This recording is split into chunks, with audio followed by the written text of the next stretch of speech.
Hey, good day, folks. Welcome, everybody, back to another episode of Pirkei Avos, the Ethics of the Fathers, live from Israel with Rabbi Chaim Coffman. Always good to be with Rabbi Coffman. He's such a hoot. And more than that, he shines the light of Torah to the nations. And I'm just always overjoyed to be a part of this class. It's great to be with Rabbi. So, today we're still on chapter 2, Mishna 6, and I know he's got part 7 today, so it's going to be exciting. Let's tune right in and see how the Rabbi's doing. There he is. He's chuckling. I see you chuckling away there, Rabbi. Always good to be with you, sir. How are you this week? Always a pleasure. I've been called a lot of things. Never been called a hoot. Well, I'm from Canada. Yeah, I understand. Isn't it an Australian thing or an English thing? Call someone a hoot? I don't know.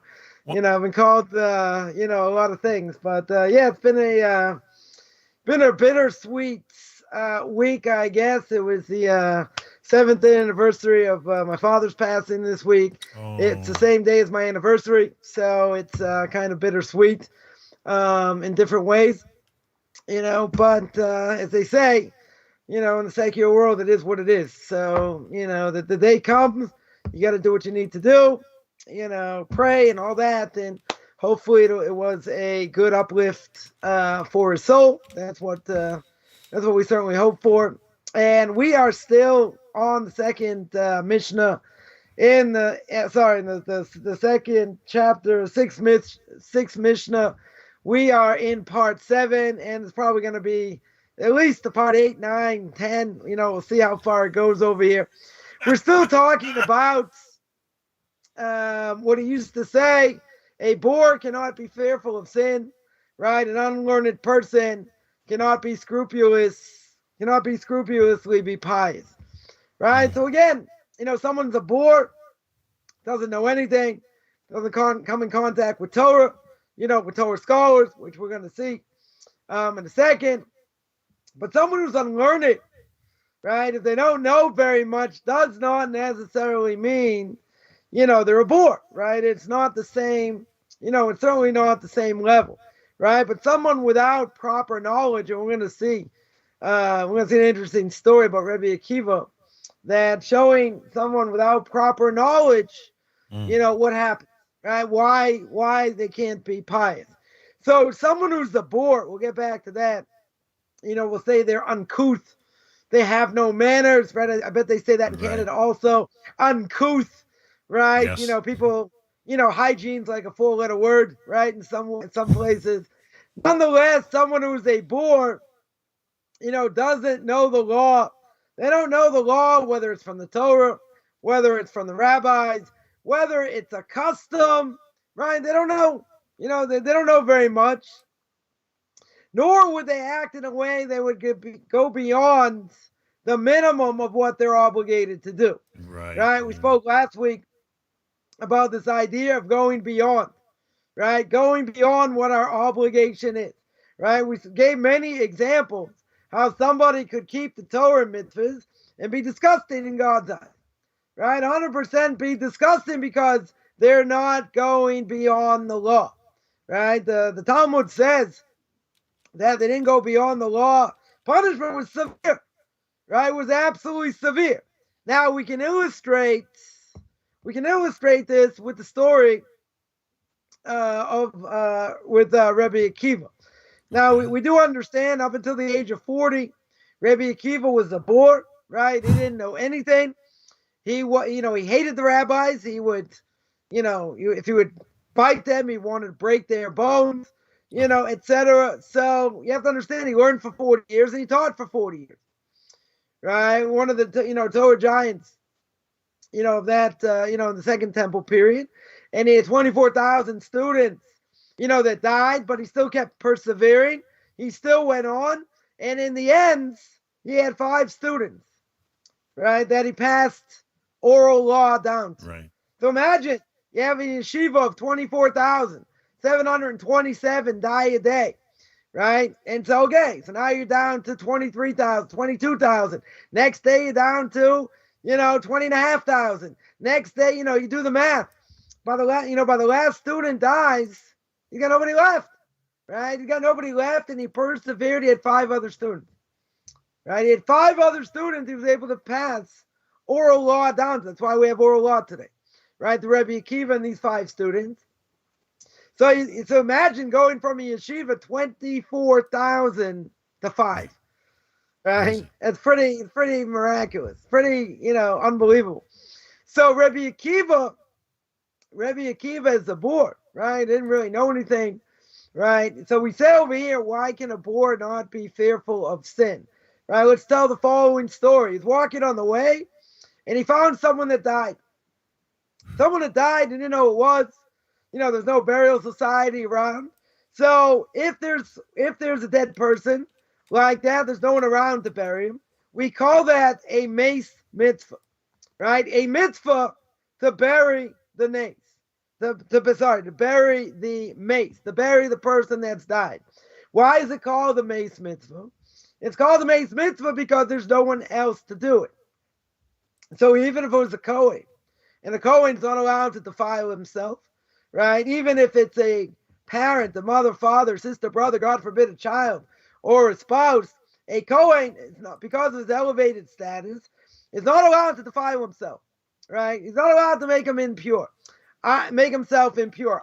Today, you tell me he can't become pure anyway, right? Even if he goes to the mikveh, we don't have that status, so why not, right? So why can't he go to a funeral? Why can't he be within a certain distance of a dead body? Because he's got a certain pedigree, right? The bottom line is he has a certain pedigree.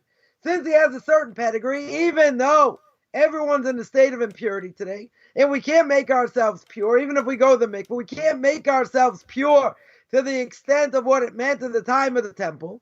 Why not? Because you can't bring sacrifices and all that. So here, let's say, even if it's the Kohen, comes in contact with a dead body, there's no one else to bury him. He has to bury him. Right, he has to bury the dead. So in this case, he does an unbelievable act of chesed, right? An act of loving kindness, and not only that, but he's got an obligation, right? In other words, he comes in contact with a dead body, so if there's no one else to bury him, whoever's there, they have to bury him, right? They have to give a proper burial. So what did he do? Right? What did he do? He went to the next town, or wherever he went, to bury the person. He didn't want to bury the person where the person was. So when he speaks to the rabbis about what he did, they chastised him. They chastised him over here. Why? Because they said, what do you mean? You went to the next town? Or you went to the 2 towns over? He said, every single step you took, you're liable for a death penalty. Rabbi Akiva was like, what are you talking about? I buried the person, right? I had no choice. I had to bury the person. I don't want to bury him in the middle of nowhere. But what did they tell him? They told him that a dead person acquires the place where he dies. If he acquires the place where he dies, why are you burying him somewhere else?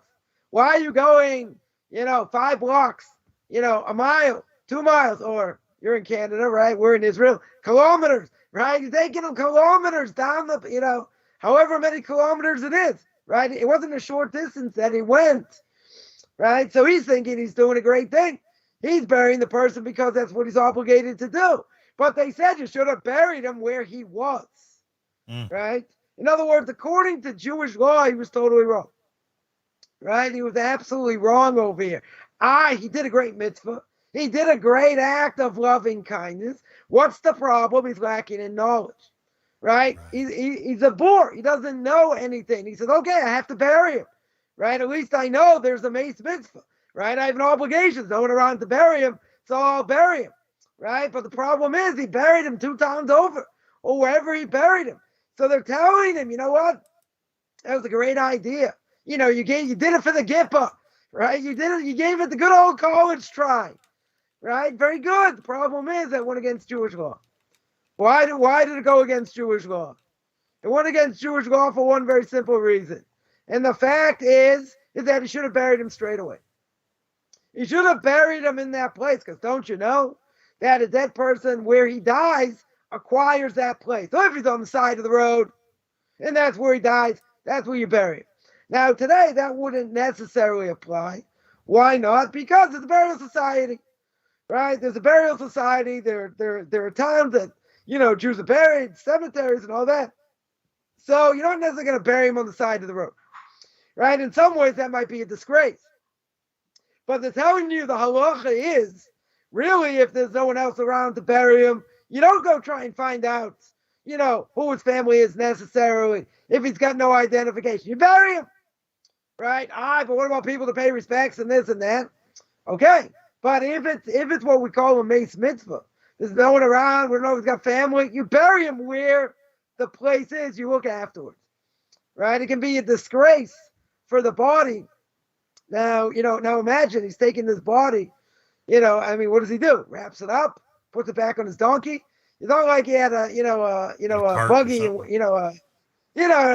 did he have over here? He didn't have a car, stick in the trunk. Pickup truck. Right? You don't have a horse and buggy over here. He was poor, right? He was dirt poor, right? There's a story of Rabbi Akiva that someone comes, it was actually Elijah the prophet, disguised as a poor person, and he asks Rabbi Akiva and his wife, do you have any straw? Right? They slept on straw mattress. Imagine trying to sleep on straw, right? So that's how poor they were.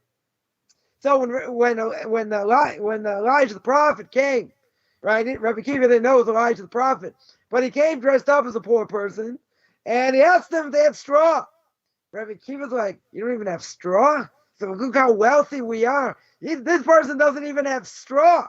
I mean, like I said, can't imagine, trying to sleep on straw, but that's how poor they were.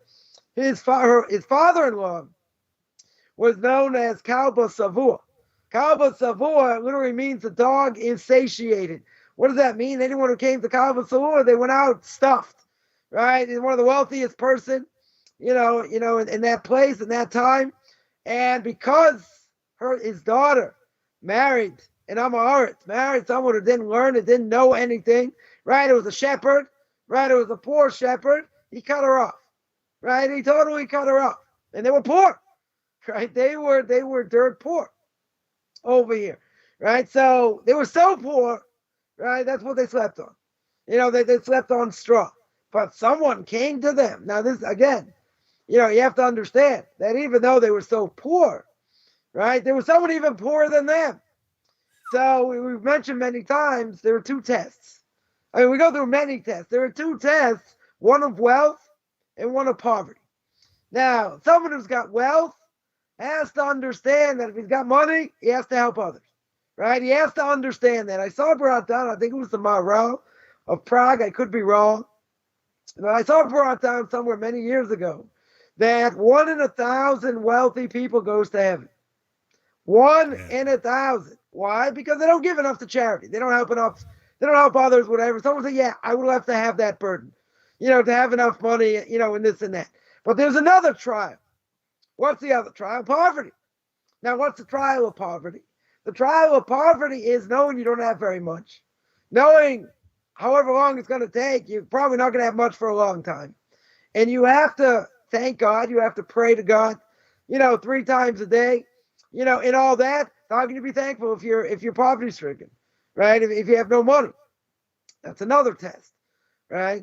And considering since I've had both, they're both hard, right? Listen, if a person gives out a lot of money to charity, you got people banging down your door, right? Read the beginning. Yep. Read the beginning of the book of Ruth, right? Elimelech comes from the tribe of Judah, right? He's got unbelievable pedigree, and there was a famine, and he was wealthy. People banging down his door, right? He didn't have time to do anything. People banging down his door. So what did he do? He left, right? He fled, right? He fled to Moab. He shirked his responsibility. God took his life when he went to Moab, right? His 2 sons married non-Jews. They also died, right? So when Naomi comes back and the 2 daughters, princesses of Moab, right? What happens? They had to pay for the burial. Naomi didn't have any money. So when they come back, they go to the outskirts of the city as Naomi and Ruth are coming back to the land of Israel. So there's a whole gathering there, right? Because Boaz's wife had passed away. So there was a whole gathering for this funeral. Boaz was the Gadol Ador. He was the greatest of that generation. And she walks, it was unbelievable. There are a lot of people there. So first thing is, what were they doing there, right? So we know that they were there because because Boaz's wife had passed away. And then they ask, is this Naomi? Right? They couldn't recognize her. Naomi was a vibrant woman, had a lot of money, this and that. And she came back looking disheveled. Imagine going from, riches to rag overnight, right? Husband dies, 2 daughters die now. Obviously, if they say it in that context, they say, is this really Naomi? What is that saying? They're embarrassing her. Like, who do you think it was? Right? But they didn't recognize. Right? So she said, don't call me Naomi. Call me Mara. Call me bitterness because of all the difficulties she's gone through. Right? So Ruth helped support her. She went from riches to rags overnight. Right? She lost everything. Right? Totally lost everything. But she still kept her faith. She still believed in God. Right? Even though she tries to dissuade, Ruth, from coming with her. Orpah, leaves and does whatever she does. Ruth sticks to her, says, my people are your people, your God is my God, etc. Doesn't matter. Naomi has nothing, right? Irrelevant.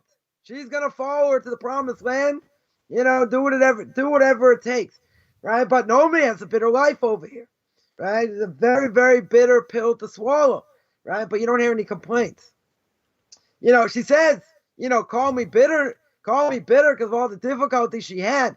But it's not like she says anything bad. She blasphemes against God, right? See, where's Mr. S at that point? See, with Job at the beginning, God says, what do you think of my servant Job over here? And look how much he praises me and all that. So what does Mr. S say? Oh, really?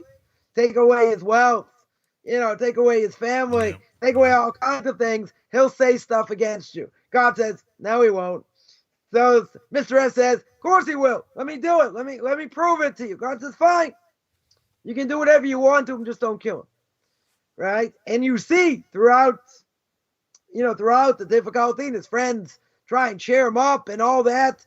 He doesn't say, right? He doesn't come out against God over here. He thanks God for the goodness. Right? Yeah. Someone asked once, in the years I was helping all these people, etc. Someone asked, well, did you ever have regret?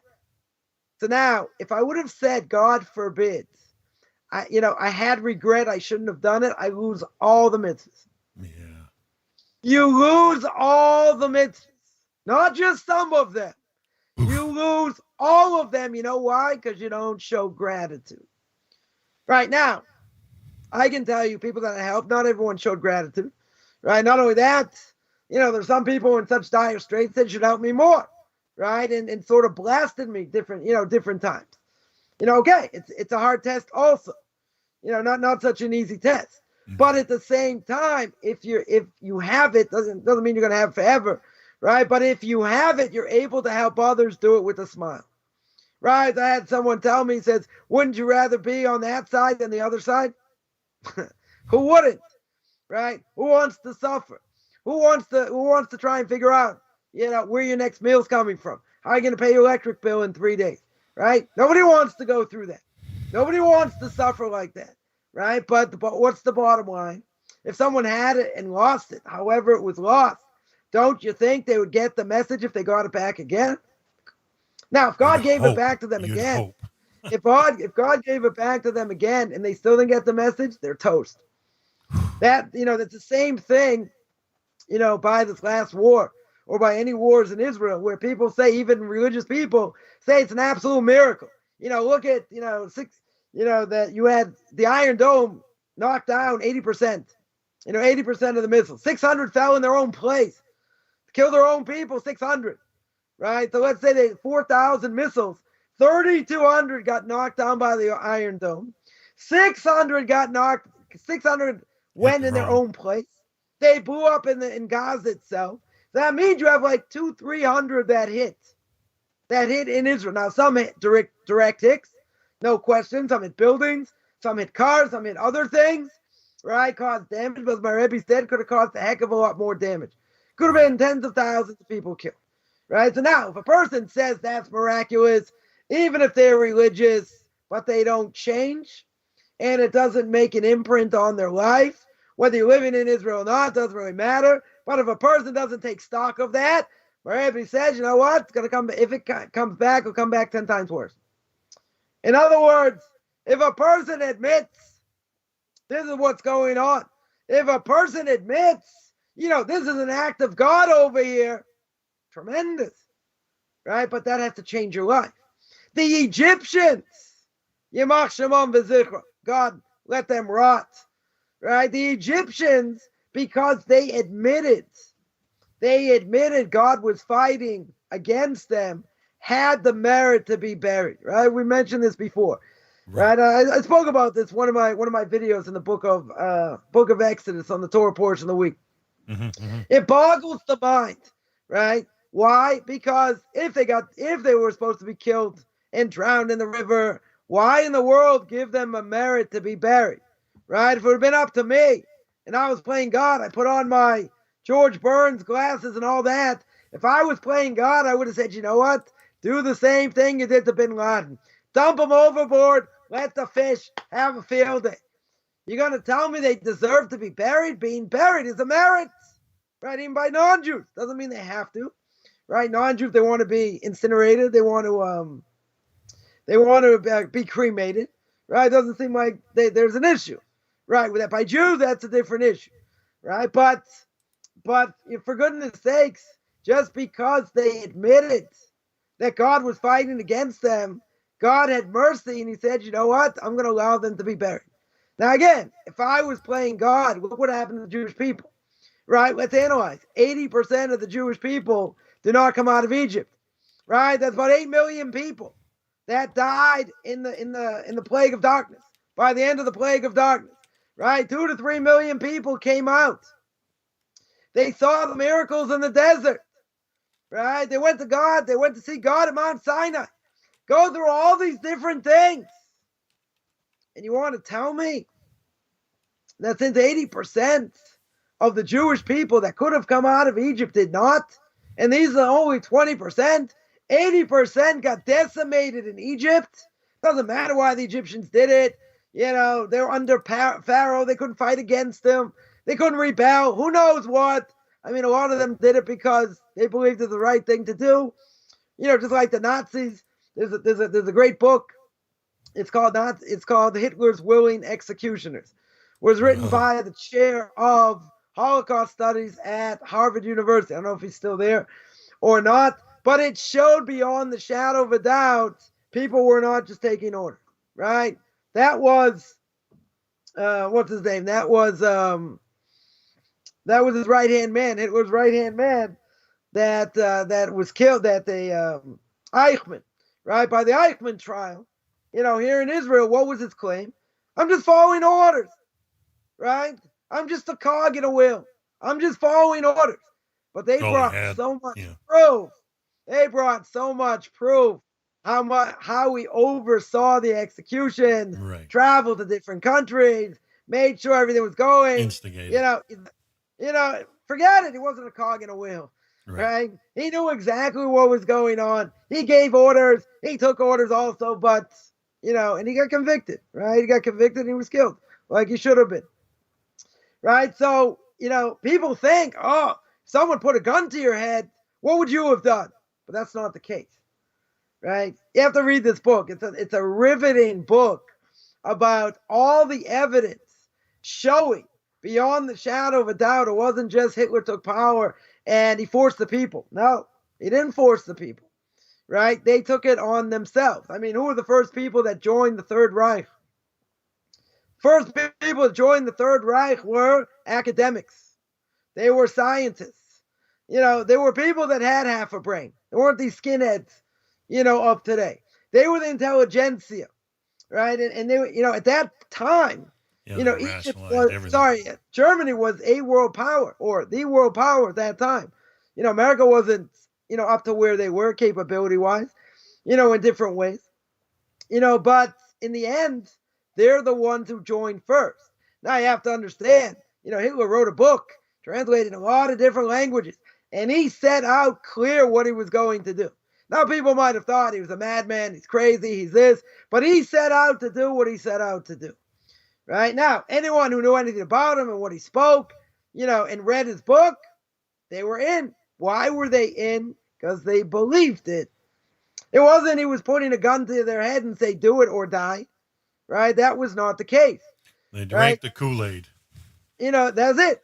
It's not just they drank the Kool-Aid, right? It's well beyond that. They believed it was the right thing to do, right? In other words, drinking the Kool-Aid means, okay, he was a great orator, right? He was a great speaker. He was a great motivator. That's all true. At the same time, they believed what he had to say. Not just how great he was convincing them, but they thought about it and they said, yeah, why are they doing this? Why this? Why that? Not only that, people who survived the war, some of them were killed when they came back, trying to reclaim their homes, and they had their, ex-neighbors living in their homes, right? Some people actually died. Neighbors killed them. So what are you doing here? We thought you were dead. Should have been dead, right? Some actually escaped. They took what they could and they left, but, that's what it was. That's how much the hatred was and how much they believed in the cause. Yeah, you can tell me, he's a great speaker and he convinced them or whatever, but again, convincing the peasants, convincing someone with a 50 IQ, not going to be that hard, right? Not going to be that hard. Be a little bit charismatic, give him a couple toffees, Tootsie Roll, for whatever, Tootsie Pop, you convince them, right? No big deal. Now you take someone with 100 IQ, that's going to be a lot harder to convince, right? Should be a lot harder to convince. It should be, but, in this case, it wasn't, and he was able to convince the masses, based on that. But again, if you're part of the intelligentsia, you have half a brain. North of 120, 140. You should have half a brain. Yeah. Now, if you have half a brain, why, what gives anyone the right to try and carry out mass genocide? Most people would say, of course, he's off his rocker. Totally off his rocker, right? Makes no sense. Let's see if he can do it, right? But something snapped inside, and, even if you have 120 IQ, tunnel vision. It made sense to them, right? It made logical sense, and that's why they were able to tap in, right? But, comes Egypt, and again, right, they're just making this parallel, right? Again, it doesn't matter. They drank the Kool-Aid, they didn't drink the Kool-Aid, they're all punished, right? The whole country gets decimated, right? The wealth is taken away from them, all these things, right? But in the end, 80% of the Jewish people that were supposed to be part of the Jewish people disappear. They don't get out of Egypt because they didn't want to get out of Egypt for whatever reason. Not going to go down that path, but they all die. 80%. So if 80% die, you're talking about 8 million people. And they don't become part of the Jewish people to go to Mount Sinai and accept the Torah. And these people caused them not to want to come out of Egypt, and that is a tremendous influence over them, right? Why in the world they deserve to be buried? Why? Again, if it was up to me, I'd say no way. Why in the world let them be buried? So the fact that they showed gratitude, right? That the fact that they understood, let's say better, not really gratitude, right? They understood God is fighting against them. That was enough to have them be buried. They were moida. They agreed. This is what was happening. It's miraculous, right? Just because they agreed, they understood, that there is a God and look how powerful He is. Because at some point they kept saying, "Why are we going through this?" Every time Moshe said something, it happens, right? Mm-hmm. But they couldn't fight against it. Nope. Right? So even if they wanted to, they couldn't. But here they admit God is fighting against them. God says, you know what that is? They believed in idolatry, right? And a lot of the idols that they believed in, God decimated, right? So they saw their idols weren't worth spit, right? In my language, totally decimated. So what happens? It gives them an opportunity. And the opportunity comes and they say, God, you're the one in charge. You're the one in charge fighting against us. God says, wow, took you a long time to get the message. You finally got the message. You know what?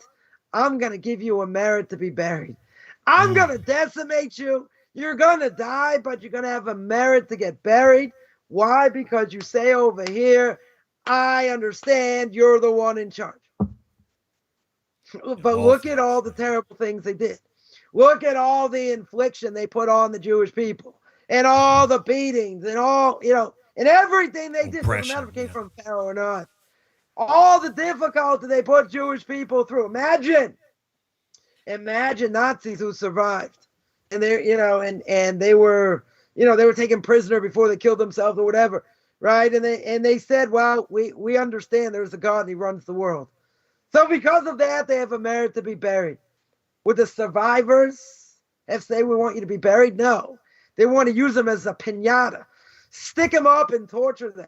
Right? Oh, you thought it was so good to torture us. Well, guess what? We're going to have a lot of fun with, we're going to stick formaldehyde in your body. Right? We're going to see what happens to you. We're going to rip the skin off your flesh. Right? To see how much pain you can tolerate. Wouldn't they deserve that? Everyone would agree. Problem is, many Jewish people wouldn't do it. They just want to see justice done. But, you can't take revenge.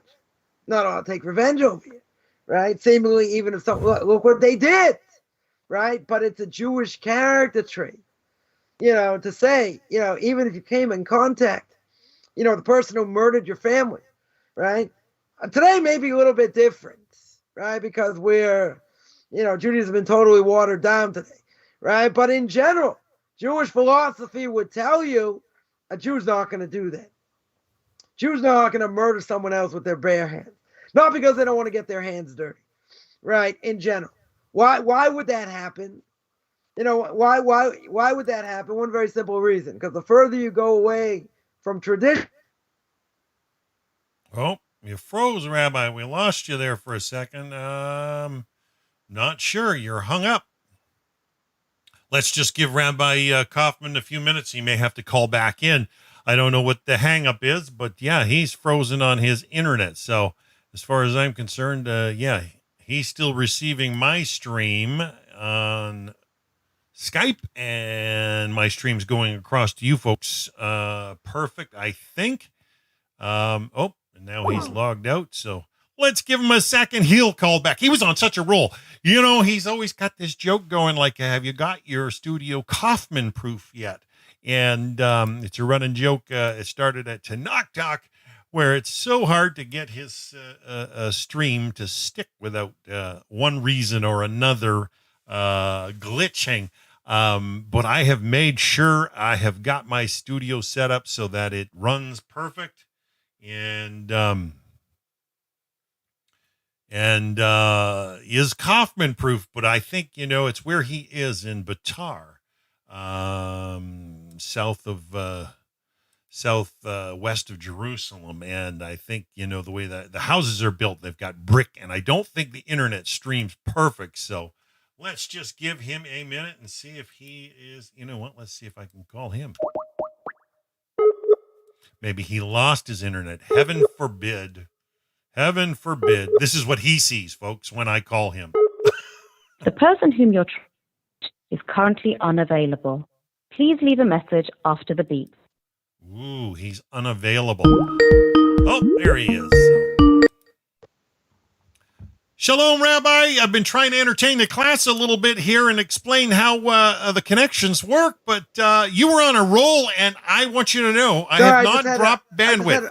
I just had a blackout here for a second. That's whatever. It was on my end. But we're glad you're back. Here, yeah? You're up and you're streaming strong, sir. Okay, so the point, the point of all that was the fact that Egypt itself, even though people totally listened, Pharaoh, they couldn't get around it, whatever the case is, a lot of them believed it inflicted all this punishment. But all that punishment, I would have said, okay, right? For a Jew, if they could have gotten their Egyptian taskmasters, what would they have done, right? Maybe they would have killed them. Maybe they would have just teared them apart with their own hands, right? But that's not a common Jewish thing. Why? Because what are Jews known by? They're known as being by shunnim, being embarrassed easily, by rachmanim, having compassion for others, right? Who are the biggest leftists in the world? Jews that don't have a connection to Torah, right? And they do gimilus chasadim. They do great acts of loving kindness, right? So now, that all being said, even with that, right? Even with that, what do we have? Even with that, I would say that how could it be a Jew could kill another Jew? Or maybe even could kill another person, right? How in the world could that happen? Now, there's only one reason. Jews in general will not kill other people. I mean, we're probably the most passive of all people. In general. It's one of the big three, isn't it? It's one of the big three. You're not allowed to do immorality, idolatry, or murder, right? Murder you're not allowed to do. It's punishment. It's one of the big three. You have to give up your life for rather than transgress, right? Anytime, any place. So if that's the case, how can you have a Jew kill another Jew, right? Or forget that, a Jew kill anybody. Jew kill another Jew makes even less sense. Why? Because we're going to have compassion, on others that are part of us, right? Forget about non-Jews. Not saying, it would be easier to kill non-Jews than Jews, but in general, for a Jew to kill another Jew is almost unheard of. So why would that be? How could that ever happen? It can only happen, right? It can only happen if they're not connected to Torah. In other words, the more a person is connected to Torah, certainly the less they're going to sin, right? The less they're going to sin, the less they're going to go against their tradition. And therefore, what's going to be is that they're gonna stay on the straight and narrow path. They're never going to want to do anything, right? They're never going to want to do anything like this because it's not in their nature, right? It's not in their nature. Now, the thing is, you come up now with someone who's tormented you, right? Even a Jew, doesn't really matter, right? Someone who's tormented you, maybe tormented your family, maybe even, God forbid, killed people, right, in your family. Imagine now you're confronted, and now you have an opportunity to try and take revenge. Right now, deep inside, wouldn't a person want to tear that person from limb to limb? Let's say now the person's old. They're much older, can't defend themselves. So, do you think a person would really care? Of course not. Pull the plug, poison them, strangle them to death, whatever, in their old age. Who knows? Right? Why wouldn't they? Why shouldn't they do that? Well, their family's dead. Right? It's killed a lot of people in their family.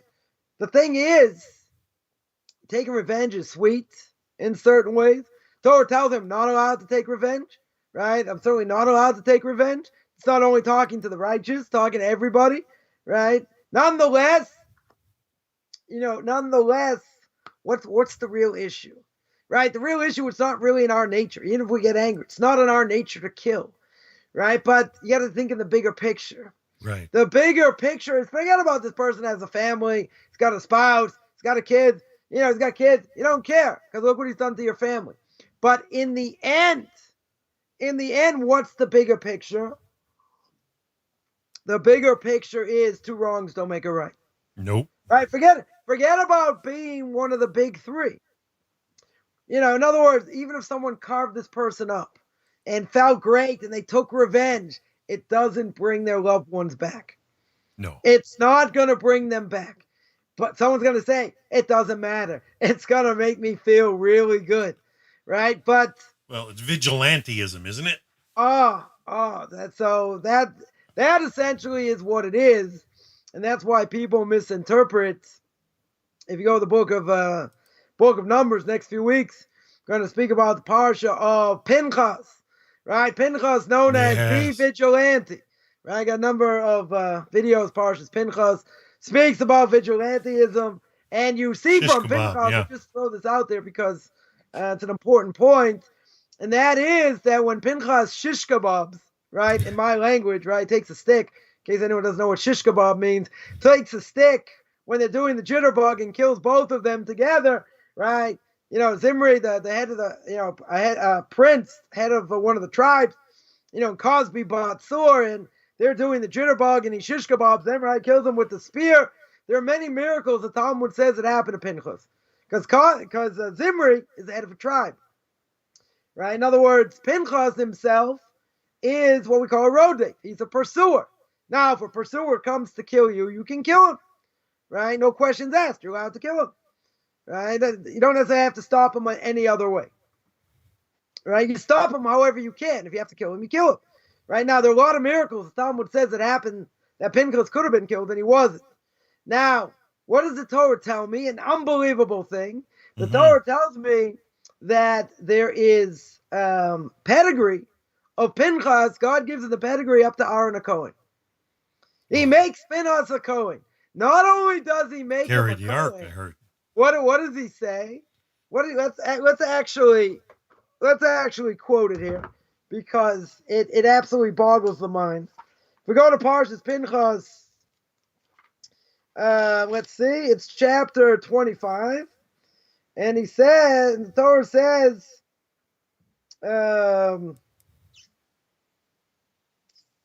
one second. Yeah, chapter 25, verse 16. Hashem speaks to Moshe saying, Pinchas, son of Eleazar, son of Aaron the Kohen, right? Makes him a Kohen over here. He's the son of Aaron the Kohen. Turn back my wrath from upon the Jewish people, when he zealously avenged my vengeance among them, so I did not consume the children of Israel my vengeance. Jewish people deserve to die. We'll have to see why in a second. Therefore, I give him my covenant of peace. What a gift. Now, let's analyze this statement for a second. It's huge. Let's analyze here. What happened? There are two people, Jew and a non-Jew, head of a tribe in public, my language doing the jitterbug, right? We'll keep this PG-13 because I don't want you to lose your ratings over here, right? I don't want anyone to censor us, right? So what happened? He kills them. Now, what happened? Before that, he asked Moshe Rabbeinu what the halacha was. If you see two people doing this in public, what's the halacha? Moshe Rabbeinu forgot. He didn't remember what the halacha was. So Pinchas says, oh, I remember. Shish kebab. Right? Kill him. And that's what he does. Right now, it's brought down as well that if Pinchas did not do this for the sake of heaven, if he had something against Zimri, right, any little thing in his heart, he was jealous, whatever, then he would have transgressed over here. Absolutely would have transgressed. Right? But he did it for the sake of heaven. So we're not, so people say, oh, vigilantism. Yeah. Vigilantism over here. You can do whatever you want. And we see religious Jews, unfortunately, sometimes do that. They take the law into their own hands, right? They do things they absolutely shouldn't do. There's a story of a girl in a religious neighborhood wasn't dressed so modestly. Someone threw acid in this girl's face, an ultra-Orthodox, right? So people ask, they say, where was this rabbi? Does rabbi tell him to do that? I said, you really think he asked the question? You really think he asked the question of his rabbis allowed to throw acid in a girl's face because she wasn't dressed modestly? Doesn't make any sense, right? You say, how could he do it? It's not me to ask the question, right? You're not going to ask me that question, right? Ask the person the question. Oh, what do you mean? What do you mean? I'm a zealot for the sake of heaven. What gives you the right to throw acid in a girl's face? Dismember her for life. Right? What gives you the right to do that? You're right. She wasn't dressed modestly. It's one thing. Right? Throw acid in someone's face, something else. Right? You think any rabbi told this person to do it? I've gotten this question a number of times. Where are the rabbis? What do you mean, what rabbis? You think this person's religious? Someone who can throw acid in someone's face? So people will say, oh, look, they do what they want. This is where we see the Torah is so violent. Vigilantism is permissible. Who says vigilantism is permissible? The halacha is, if you see this, this is what the halacha is. Now, let me ask the $1 million question. If you saw someone doing this today, a Jew, not even the head of a tribe, forget it. He's not a Kohen, nothing. And he's doing this in public. That is the halacha, right? You kill him. That's the halacha. Are we going to be able to do that today? No. You're not going to be able to do it, right? But how many people in general, even if that's the halacha today, how many people in general are going to be so clean of sin, right? So clean of thought over here that they are going to be able to do this for the sake of heaven. Mm-hmm. Nobody, right? Nobody. Now, we just read today in this week's Parsha, in Parsha Shlach, at the end of Parsha Shlach, it talks about the Makoshesh.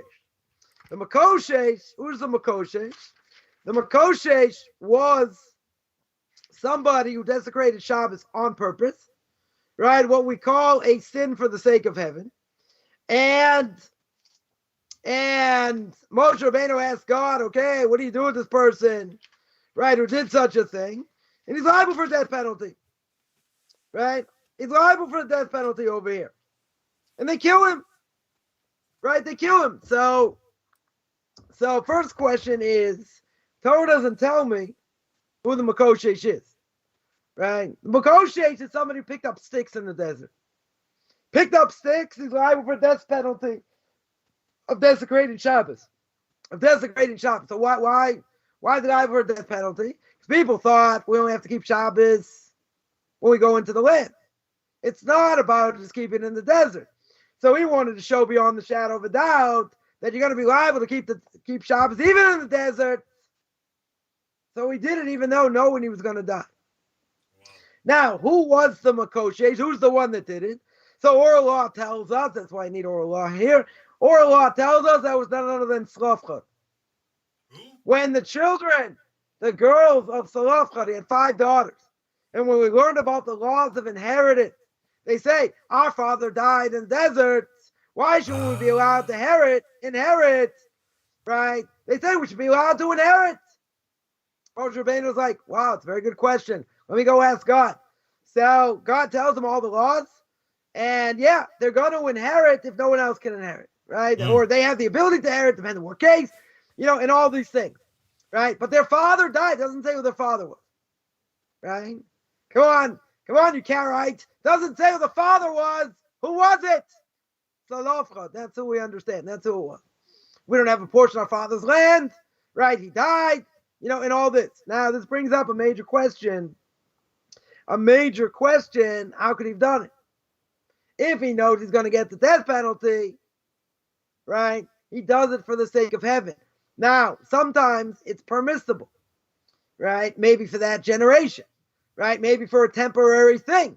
Maybe it is, it's needed. There are a number of cases. Where we see the time needed it. One case, in fact, is by Esther. Esther's really married to Mordechai. Right, Mordechai's niece is really married to him, and everyone asked the question, how could she go to Achashverosh? Even if she was divorced, she has to give up her life, right? It's one of the big 3. We just mentioned the big 3, right? It's immorality. How is she allowed to be with him, right? But she saved the Jewish people, totally saved the Jewish people. So I always ask the question, at my Purim meal, what happened over here? Why does she have to stay married to him? This guy is scum of the earth. He was no better than Haman, right? He was a Jew hater as much as Haman. Nonetheless, why doesn't she go back to Mordechai at the end of the story, right? And not only that, Mordechai's one of the Sanhedrin, and he got knocked down. He got knocked down at the end of the story, right? Why? Because he was close to the king. But he was, even though he wasn't the He was like number 5 of the greatest rabbis of that time. He saved the entire Jewish nation. Right? He saved the entire Jewish nation. So why did he knock him down? Because he was too close to the king. Right? He had a government position. He's not going to be able to stay the same level. It's a hard thing to understand. It's not so easy to understand. Right? As great as he was, what's the claim against him? But why did she have to stay married to him? Mm-hmm. Right? In other words, she's over a Torah prohibition. Right? We're just going to throw this out there also. right? Maybe get some hate mail also, get your ratings up, right? That Jews, when a Jew is with a non-Jew, right? It's probably rabbinic prohibition. Torah prohibition is being with a non-Jew who are part of the 7 nations that have the Jewish people destroyed when they came into the land, right? The rabbinic prohibition, right? Still, every time, let's say a Jew's married to a non-Jew, every single time they're intimate, he transgresses. It's not the problem of the non-Jew. Non-Jew doesn't have an issue over here. It's the Jew that has an issue, right? So the Talmud asks the question, how in the world could Esther be with him? Right? Forget that she's married to Mordechai. Let's say he divorced her, gave a bill of divorce before she got captured, before he took her. Right? So let's say she's not married to him. So even if she's not married to him, so you tell me, okay, it's a rabbinic prohibition. Even if it's a rabbinic prohibition, it's the status of Harei Gal Yavor. She has to die rather than transgress. Right? But she saves the Jewish people. Give another example. Right? Give a third example. You have Yael. Right? Yael was on Cherub. Right? What happens? Right? She's with him. She gets him, a little bit drunk, whatever. Right? She's with him. She gets him so tired out, she kills him. Right? The Talmud says, you see, someone can sin for the sake of heaven. Right? So you're gonna say in that case also, she's no different than Esther. How in the world can she be with him? Right, intimately? And the answer is, she did to save the Jewish people. Right? Sancherib's army gets destroyed. He gets destroyed. That's it. Right? She cuts off his head. She gives his head to others. Then they show people of Sancherib. Right? They show them the head. That's it. They flee. What kind of leader we have? He's dead. We have no leader over here. No leadership. It's over. They flee. Right? But again, it's a sin for the sake of heaven. Now, person has to know when it should be done, how it should be done, etc. During the Holocaust. Give another example. One of the great rabbis, I don't remember who it was. Offhand. And they said, okay, we know, this rabbi is here, as part of this group. Okay, come forward. Someone says, I'm the Rebbe. Take me. I'm the Rebbe. Now, how can you do that? Right? If nobody comes, they'll probably kill everybody anyway. Right? But, the Mishna says clear. If a non-Jew says, give us so-and-so, we're going to kill everybody. Right? You're not allowed to give them over. Right? That is forbidden. Right? And the reason, a very simple reason is because they could do this all the time and hold people ransom. Right? This happened to Maram, the famous Rebbe of the Rosh, Rabbeinu Asher. Right? The Maram Mirutenberg was taken captive and was put in jail. And the Jewish people got a lot of money together to ransom him. And the Maram said, don't ransom me. Right? Whatever's going to happen, let it happen. Right? Mm-hmm. But do not ransom me. This goes against the Mishna. Right? Meaning that if you ransom me, non-Jews are going to do this all the time. Right. Right? This is what goes on in Mexico. Right? With these kidnappings. Right? Of rich people. What do? They kidnap them, ransom them for a lot of money. And they keep doing it. Right? They keep, if they pay, they keep doing it. Right? Take other people. Right? Because that's how they make money. Right? So the Mishnah says, or Talmud tells us, you can't do that. You're not allowed to give the person over. Why not? Because they'll keep doing it over and over and over again. Right? This is exactly what happens, with the Maram. And the Maram said, don't do it. And he died in jail. He died in jail. Right? Because he upheld what the Talmud says. Now, that being said, there was another story. And this comes with when it comes to the army. What can happen? Army people can be taken prisoner. So this happened many years ago. Yeah. This happened many years ago with Gilad Shalit. Right? Gilad Shalit was a soldier, I think it was up north, and he got taken captive. And the Arabs, held him. And this went on for a long time. Very long time. They kept moving him from place to place, etc. So So what did they want? They wanted 1,000 terrorists. Terrorists.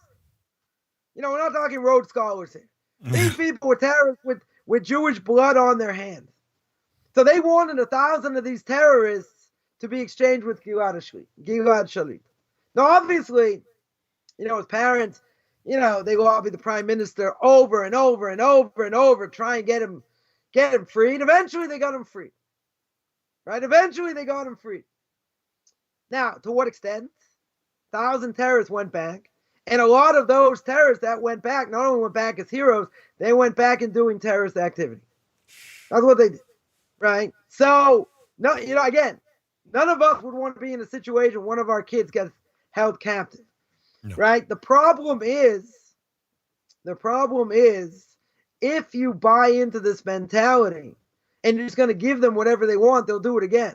Sure. And they'll do it again. You know, and yeah, and Jewish life is precious, right? All life is precious except according to them, right?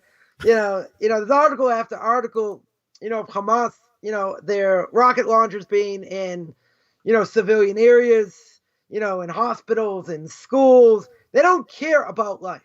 These maggots they don't care about life at all. Not their own life, certainly not about Jews' life, you know, etc. So the only way you can deal with them is kill them. That's the only thing they really understand, right? I'm not advocating going in there and just killing everybody, right? I'm pointing out that's their mentality. That's absolutely their mentality, right? So they'll do it again, right? They'll try in it. You know, we hear in the news every so often, you know, they try to take soldiers, you know, try to kidnap. This is what they do, right? Part of what they do, you know. So something like that you cannot negotiate. And for a long time, there was a hardline stand by the Israeli government. We're not going to negotiate with terrorists, right? But they got soft over time, you know, because what's going to happen? God forbid a soldier gets wounded in battle. You know, he gets wounded in battle. He's in enemy lines. Not going to go in after him, right? Most likely, right? They're going to exchange, you know, whatever. But they understand, soldiers understand, right? Certainly here, if you get captured, you know, we'll do what we can, but you're on your own, right? Yeah, like basically, the moon you're missions. going to be on your own. You know, they understand that. You know, but again, forget about being injured. If they're taken captive, right? They have to understand, as hard as it is, that we're not going to negotiate for you. Right? Because if we negotiate for you, what's going to happen? This thing's going to happen again. And it's going to happen again. So, you know, the rabbis 2,000 years ago understood this. Right? And they said that if anyone's ever taken captive, you do not pay for them. Yep. You do not give in, you know, to dictatorship. You don't give in to the mafia. Right? Because if you give in to them, they're going to do this again and again. Now, again, when it comes to war, all's fair in war, right? That's what we would say. But I would definitely understand a parent, wants their child back. You know, they want their child healthy. Oh, for sure. Back and all that. Now, I'm sure, you know, Gilad Shalit, you know, probably still has nightmares for what he went through. And, you know, unless he's got a good, you know, therapist or whatever. I mean, he was in captive for a long time. Sure, they tortured him like no tomorrow, right? Regardless of that, look at the end result. The end result is the Arabs understand Israel's weak, right? They don't have the same result, right? By them, they don't care. Okay, so my son died. You know, he's taken captive. We understand. Okay, right? They don't care because they don't have any care for loss of life, right? By them, loss of life doesn't mean anything, right? They just think if I die killing a Jew or whatever, you know, I'm going to have 70 virgins in heaven, or I'm going to have, I'm going to have a place right next to Allah in the next world. Well, they're going to be sadly mistaken, right? But we value life, every second of life. The Jewish people value. It will do anything to preserve life, you know, unless it's forbidden, right? But in general, people have to understand that if this is done, and this will be done on a regular basis, you know, the enemies of the Jewish people will continue to do it, right? And if you don't nip it in, Yeah, if you don't Nails nip it come back, in the yeah. bud, so to speak, then what's going to happen is that you're going to have this again and again and again, right? Exactly why the Talmud says it's forbidden, right? So, as we keep this in mind, we have to know what to do, right? Even if the situation is difficult. Here we mention the story of Rabbi Akiva, right? Now, Rabbi Akiva thought he was doing the right thing, and they said, you're a murderer, right? They called him a murderer for going from town to town to bury this person. They should have buried him right there. Now, it comes on the Talmud, Yevamos 63a. Anyone can look it up. It says over there, if there's a boor, if there's someone unlearned, and, you think he's a righteous person, don't live in this neighborhood. He may do righteous acts. He may do very good things. But why should you stay away from such a person? Why should you not live in this neighborhood? Because a boor who does acts of loving kindness are going to cause others to make mistakes, right? In other words, he could be a chassid. He could be doing unbelievable acts of loving kindness, right? No question about it. Problem is, he doesn't know what he's doing. If he doesn't know what he's doing, other people are going to follow him.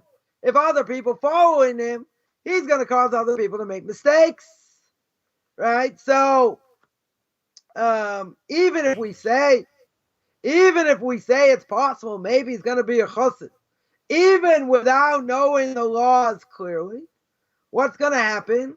You live in his neighborhood, this person trying to act in the right way. What's he going to do? He is going to lead you down the wrong path, right? Now, there are people out there that think in many ways they're doing courageous acts. They're doing, great acts of loving kindness. And the reality is they're perverting justice, right? They are perverting.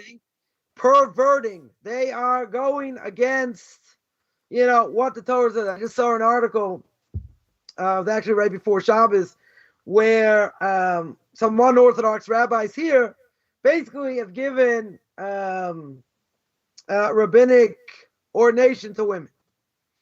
Now, claiming to be, quote unquote, orthodox, right? Someone I once learned under, in charge of all this. So, once the, the laws are skewed, and once you think, well, I have the ability, as one of these rabbis once said, as one of these rabbis said, I have the ability to do something that 250 years ago, Rev. Elijah Vilna did not have the guts to do. Now that is the ultimate in chutzpah. What was he talking about?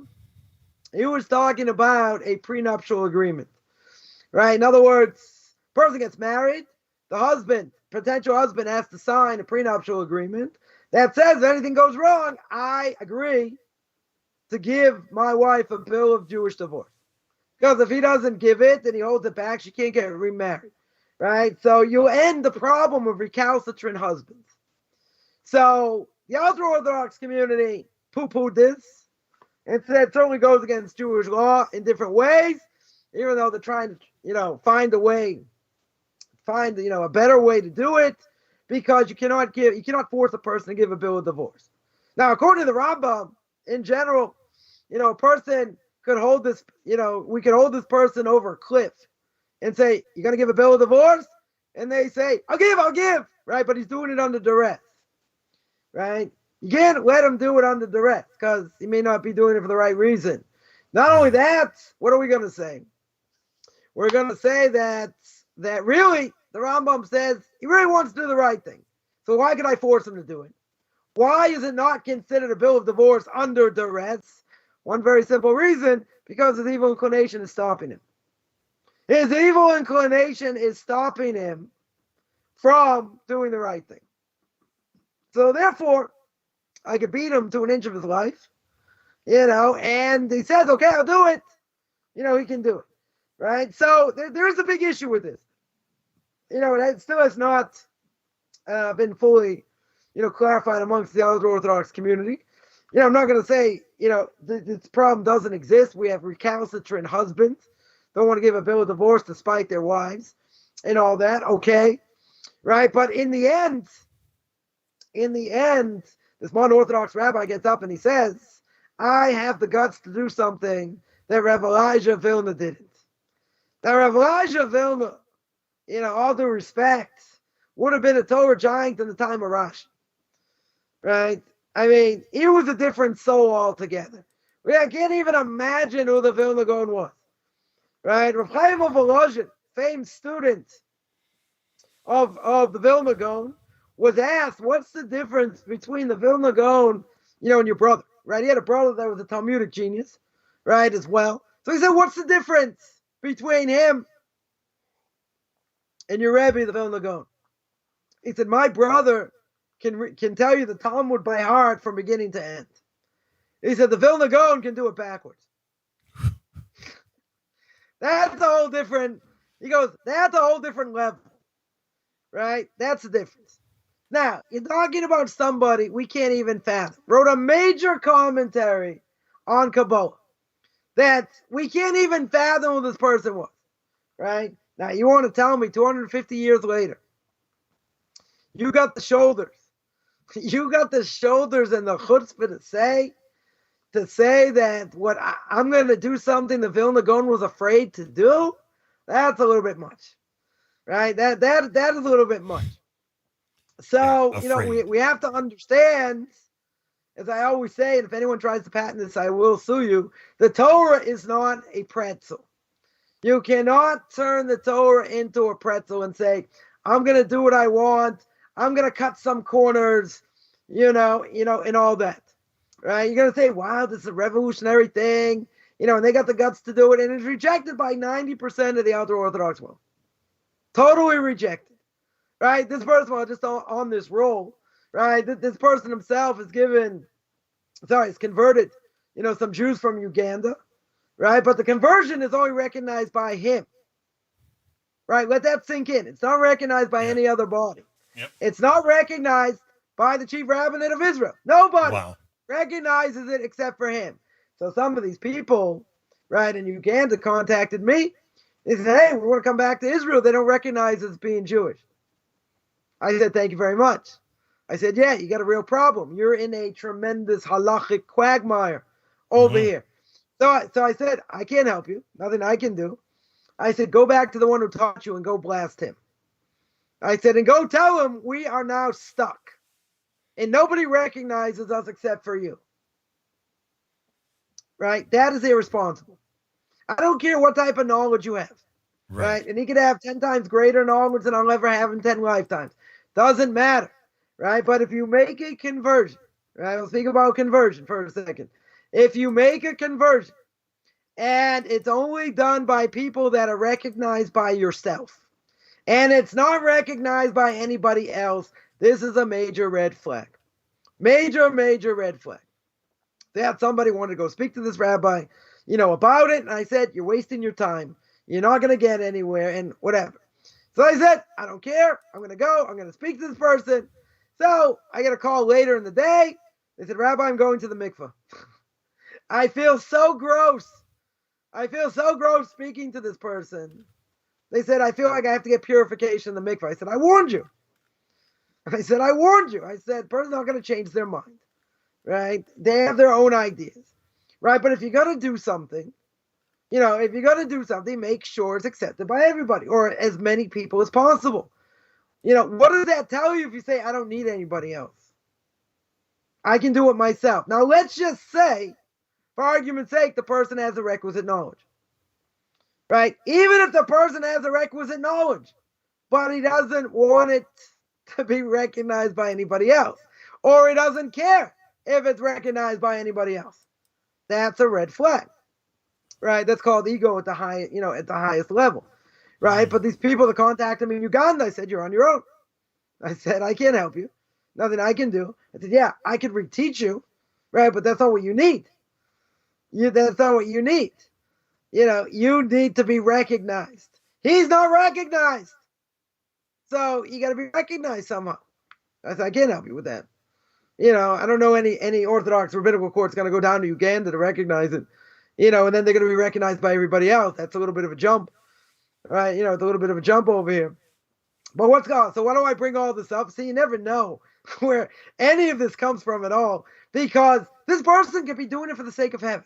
And he's got a big heart, a very, very big heart, wants to help a lot of people, try and help a lot of people. Okay, right? But you don't want to live in this neighborhood because he's going to lead people astray, right? He's absolutely going to lead people astray. When you lead people astray, you lose your portion of the world to come. Right? There's another level over here, right? In other words, you're putting a stumbling block in front of others, right? There's another level. Let's say somebody, it's a lower level, but I'll mention it anyway. I'm not sure if people are aware of this. Let's say somebody asks you for directions. You don't have Waze on you, whatever. They ask you directions. How do I get to this place, that place? And you say, go down the street here, take a left, take a right. In Israel, you'd say go straight, until you see the moon. Then you take a right, whatever. So you give someone directions. But then you realize after they go on their way, you gave them the wrong directions. You didn't do it on purpose, right? You gave them the wrong directions. So it's better to say, I'm not really sure, than give wrong directions. Because if you give wrong directions, it's a Torah prohibition. What's the Torah prohibition? I just put a stumbling block in front of someone else. You say, hey, get Waze. What do you want me for? Right? But you put a stumbling block, one second. You put a stumbling block in front of someone.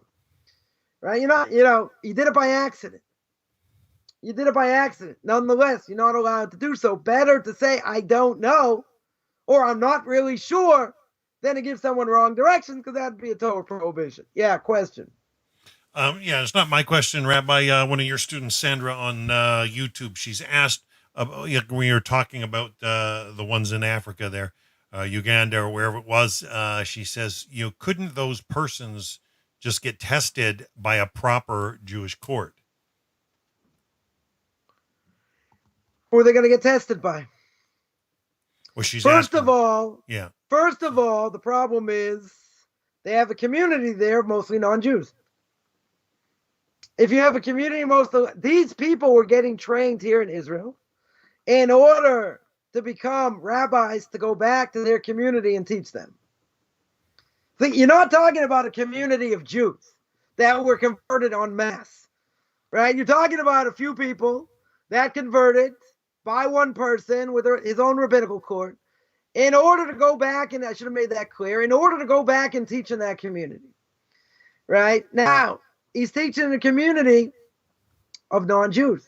These people in Uganda, no offense, sure people will take offense to this, but they're not Jewish unless they go through a proper conversion, right? They're not Jewish.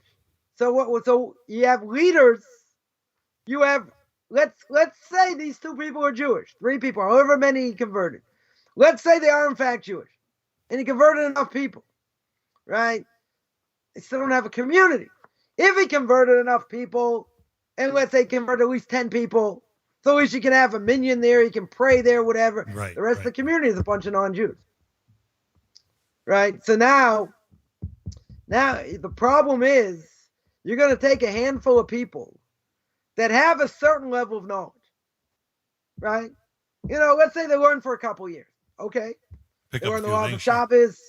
They learn the laws of Kashrus, etc. Does that mean they're an expert? They may think they are. Does that mean they're an expert? You're not an expert. Not an expert by any stretch, right? It just means they went through the coursework, right? So any rabbi, you can say that. How much knowledge they really have. It's true, because rabbinic supervision means you pass certain tests.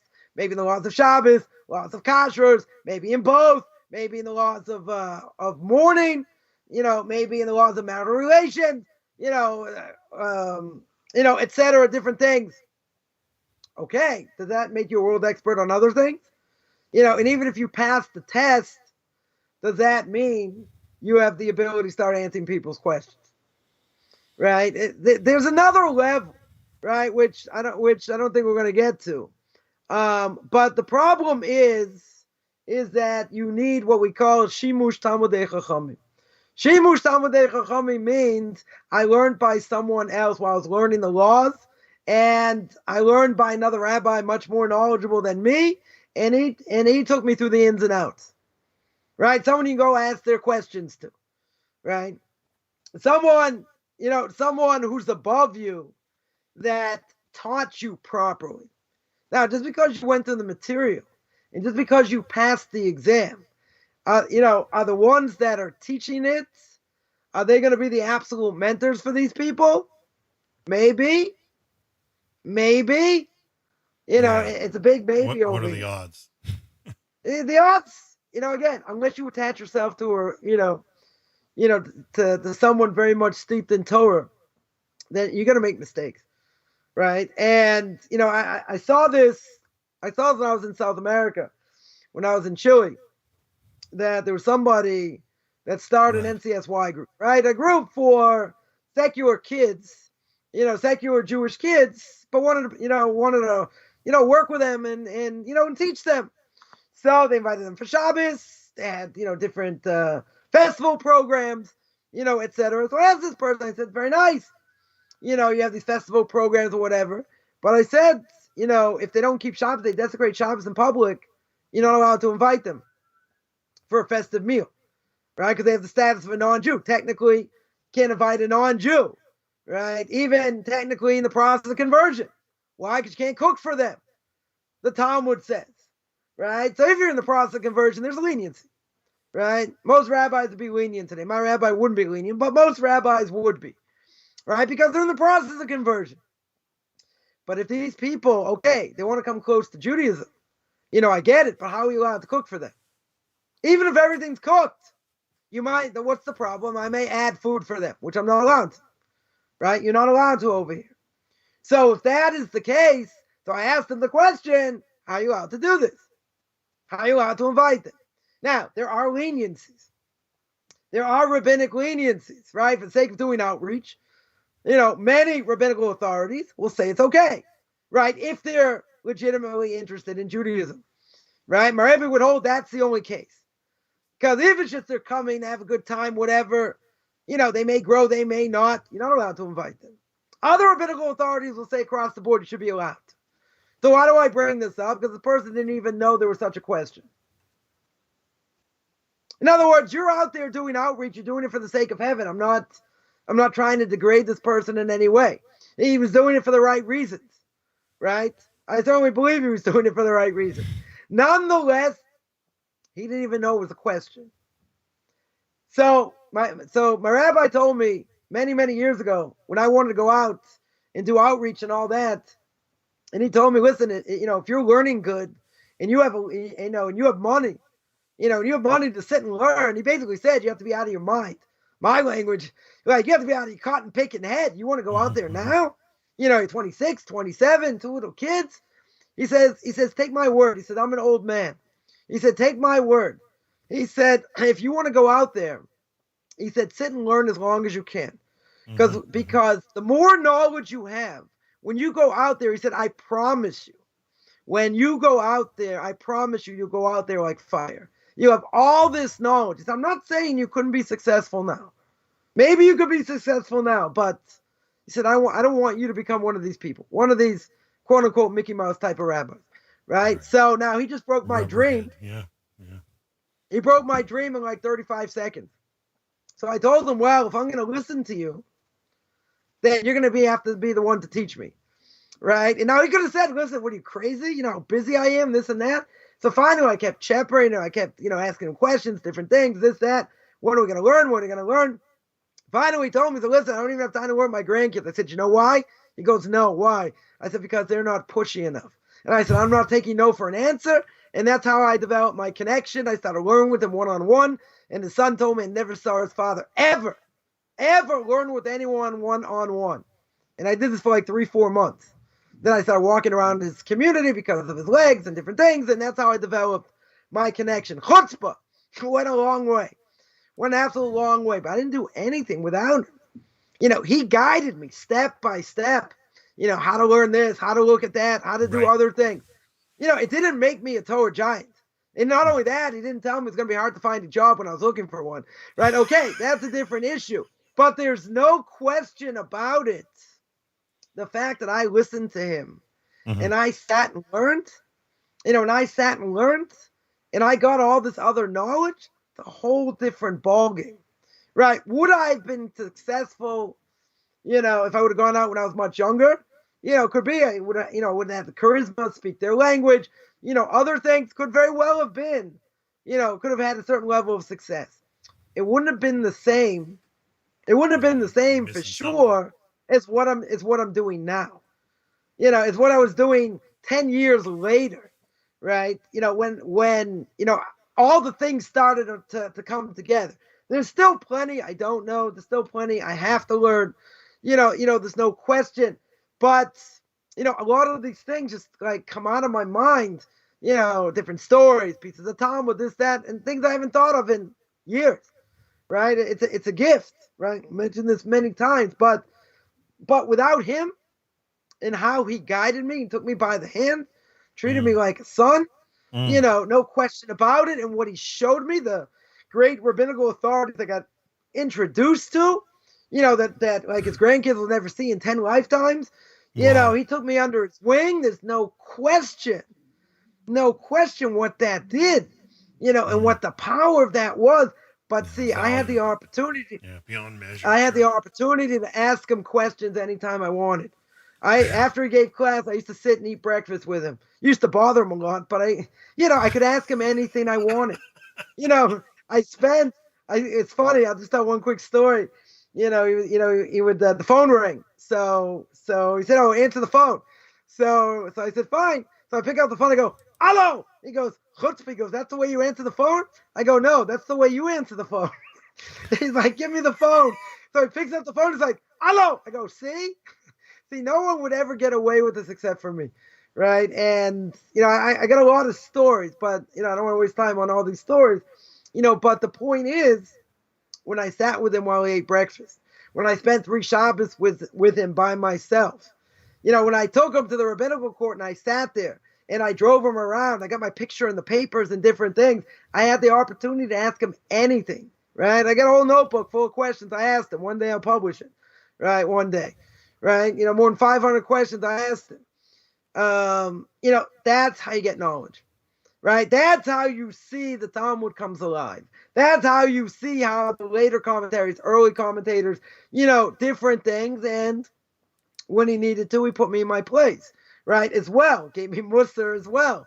At the same time, if you don't have that, right? This is why I bring it up. Because, if a person learned the requisite courses, passed the exam, right? My Rebbe even says, someone, let's say, passed the exam on Dionis. Dionis means to be a rabbinic court judge. He says, not enough just to have the knowledge. Right. The knowledge is good, right? You got to be a mensch. You got to have proper character traits. And the question is, who'd you learn from as well? Who do you have a connection to? You can go ask your questions to, right? That's what we call shimush talmudei chachamim, right? If you don't have that, unless it's something obvious, you should not be answering anyone's questions. Right, that means you don't, having rabbinic supervision, rabbinic quote unquote, I'm not going to call it a degree, rabbinic ordination, right? Having that is worth something, right? I'm not, because people take it more seriously, even though, not worth, all that much. Nonetheless, if you don't have proper rabbinical authorities you go to, that you can ask questions to, that you can get guidance to, doesn't matter what knowledge you have. Right? The only things you can answer are things that are obvious, right? But how in the world can you give advice? How in the world can you look at something in depth if you've never learned it yourself, right? There are people out there, I see what, some rabbis say, it's ludicrous. Forget about heretics. I'm not talking about heretics. I'm just talking, if someone has a certain level of knowledge, you can tell when someone answers the question where they're coming from, or what they're saying. They don't have the depth. The problem today is, or one of the problems is that people have a certain level of knowledge in one thing. In other words, people are expert in one thing. Some people it's kashrus. Some people it's, everyday law. Some people it's Shabbos. Some people it's this. Some people it's that. Whatever it is. My Rebbe's an expert in everything, right? He has to be an expert in everything. Well, I've had a merit. I can ask him anything, etc. But very few people have an understanding of the entire Talmud with Jewish law together. You very, very rarely see that. Either they know a lot of Talmud, but they don't know practical law, or they know some practical law, or they know a lot more practical law, but they haven't gone through the entire Talmud, right? In other words, they're missing the bigger vision. And, to me, I think it's unfortunate because I see people, they want to learn a lot of Jewish law. That's great, right? But, at the end of the day, God's going to ask you, did you finish, how much did you learn? How much Torah did you learn? Right? It's an obligation to certainly try and finish the entire shot. That's, so I'm busy working on now. But you very rarely see people that have both, that have the depth, of learning Talmud and the depth of Jewish law. You don't see. No doubt. Right? You see people that are focused either on one or the other. But there are people that go out, and try and save the world, at a very much younger age, and they're taking a task because, they're helping other people, but they stunted their own growth, right? That's an arc against Chabad. I have a lot of respect for what Chabad does. They send people all across the world, and they have an unbelievable network. The problem is they send people out when they're very young, when they're not seasoned. When they should learn a number of years, have a number of years, after marriage under their belt, right? So to speak. And the thing is, if you're out there doing outreach and other things, you got to be learning yourself. So when I was in the States, and I came back 3.5 years afterwards, I got back to learn. Someone asked me, so what'd you do there? You were working? I said, I was working, as well. But I said, I learned in the morning, right? I had a morning learning from like 8:30 to 11:30. And I told people in business, you're not going to contact me before noon, right? I'm not going to be around. So shut everything down. Unavailable, yeah. When I sat and learned, that's what I did. So I went through this tractate, another tractate, whatever it was, and, if you're not growing yourself, okay, there are a lot of classes I could give in my sleep because I've given them over so many different times, right? But if you're not fresh and you're learning fresh and you're just giving over the same things, you stunt your growth, right? You stunt your spiritual growth. But again, you need to be inspired. Also, everyone needs a mentor. Everyone needs, a rabbi who they go to, right, in order to ask their questions. If they can't answer it, they'll go to someone else, right? Someone else who is bigger than them because, we're not the world's greatest experts in everything, right? Plenty of things that we don't know. Say the same thing, get on a bus tomorrow, early in the morning, spend the morning learning. That's, it's what keeps me fresh. Keeps the Energizer Bunny going. But, that's what it is. That's what it is. You have to have a mentor, and a lot of these people, unfortunately, don't.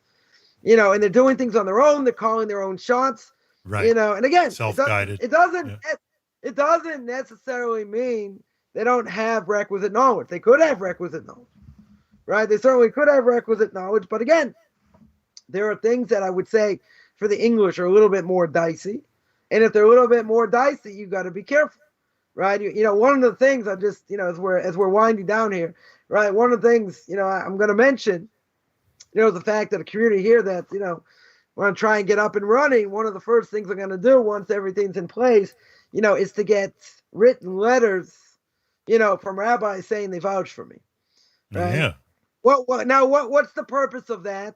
Purpose of that will help me fundraise for sure, right? But the purpose of that will show their credentials. You're not just doing it necessarily on your own, right? A letter by my Rebbe would be good enough for anybody, right? That'll certainly be good enough for anybody, but should be. Yeah. You have to have, since it's about conversion, and I wouldn't only do it for the sake of conversion, right? But if it's done, it's with something that's not necessarily what I would say is mainstream, then you need a lot more. You need a lot more people backing you, in order to say that what he's doing is legit. Right. And there are people out there that unfortunately just do what they want. They do what they want. They're alone by themselves. And somebody a number of years ago, contacted me and I said, what you need more than mainstreaming what you're doing, what you need is proper rabbinical authority to back what you say, that back what you do. Because if you don't have that, you're going to get flattened like a pancake. And this is what happened. Yeah. This is exactly what happened because because we came out against them for different things that they were doing. They didn't have anyone really behind them, and that's it. You don't hear about them anymore, right? They went out to pasture, right? Doing other things because they were misleading people, right? But I told this person, I told this person clear as day, this is what you need to do. He says, yeah, you don't understand. Streamline, it's going to take time. It's going to take this. I said, fine. You need someone legit to back you. If you don't have anyone legit to back you, then then what you say is worthwhile. So this person once, called me out, on Facebook of all things.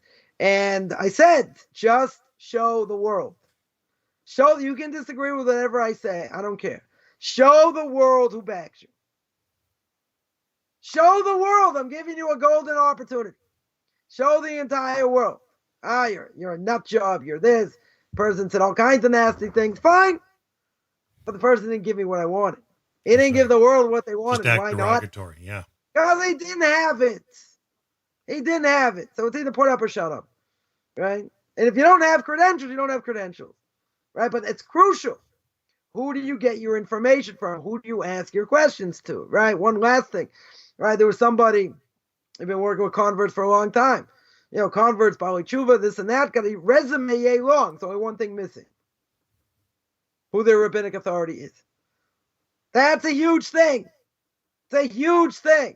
Anyone who goes to orthodoxconversion.com, give a plug there. Everybody knows who my Rebbe is. Everybody knows. It's clear as day. Because I quote him more than almost anybody else. Right? In the world. He'll still vouch for me, I think. Right? Don't ask me tomorrow. I don't know. Right? But we're still pretty tight 25 years later. But if a person doesn't have that, they can't show that. It's worthless. That's right. I don't care what their knowledge is. How do you know what they're saying is true at all? It can sound true. It can sound very good.